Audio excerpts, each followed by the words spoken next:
We are now preparing for P Magazine 10th Quality Roundtable, and I'm really happy to be the moderator of this event, as it is the first held in Latin America. We are trying to bring together international players with Latin American private and public entities that are striving to have more quality in the PV supply chain in Latin America. We will talk about backsheet failures, PID, LID, problems and issues with inverters and other components such as connectors and cables. So please join us and see how it went on.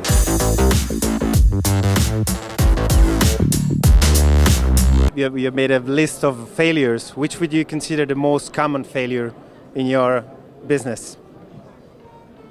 For us, what we've been observing in our lab and technical support department is the excessive amount of modules in series. Normally, the installers do not respect the limits of each inverters, and it depends on each configuration of each manufacturer. And normally they used to work with one manufacturer. When they change it, it's a bit difficult for them, and sometimes they don't have time to read the manual and get informed and trained in this new product, and they commit some mistakes. And I think this is the most frequent one that we have been observing during this period.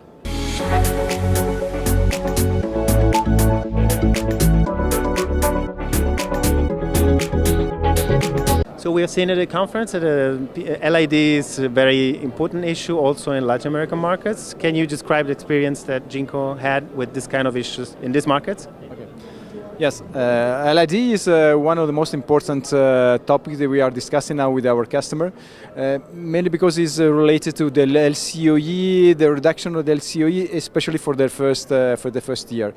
And it's a very hot topic that our customer want to discuss, and all the manufacturers, especially Jinko, is focused on to reduce the LED. And in which way?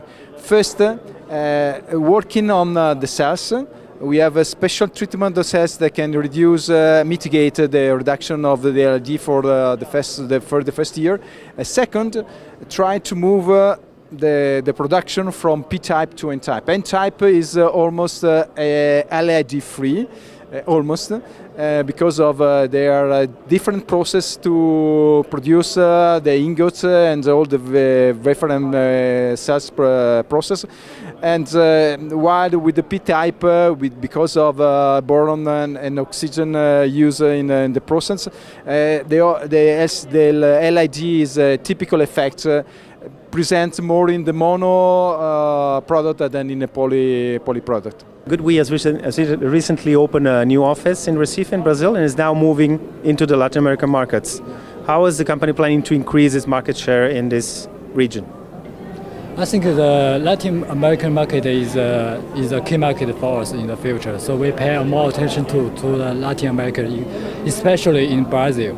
So a lot of Brazil customers told us in the winter the temperature is very low in the winter. So we design our inverter DC input voltage up to 1,100.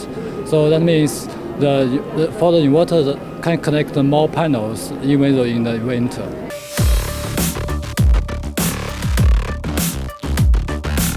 So we've seen in the roundtable that connectors are also an issue in Latin American markets. We have seen some cases, we've seen some questions about that. What do you say about Latin American markets and connectors? Yeah, the Latin American market is very challenging also for connectors because it's a very young market. And the people, they need to learn about the quality and what is important about connectors. Mainly we are facing the mixing of different connector brands in Latin America, especially in Brazil.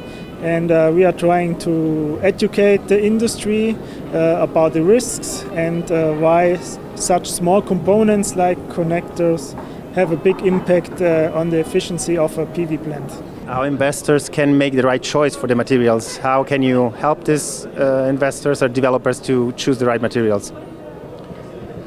Yeah, over the last 10 years or so, we started developing some best practices, looking holistically at the panel level construction, the makeup, what would be the best combination of BOM.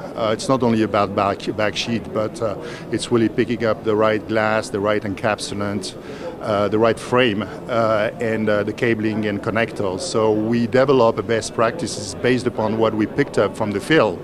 Certain design and construction are far more resistant and proof to endure the high stress envelopes than others. And so we developed some best practices, and we are now in a position to recommend the future investors and the asset owners what to pick and choose from the BOM to mitigate their own risks, to make sure that the panel built upon with the appropriate BOM will provide power for the expected lifetime, 25 and plus years in the field. Just last question. You said in the conference that thinking in terms of dollar per kilowatt hours is more important than thinking in terms of dollar per kilowatt install. What do you mean with that? Well, historically, the industry was very much focused on the cost aspects, believing that the system would operate with a fixed amount of expected lifetime. Now, it turned out not to be true.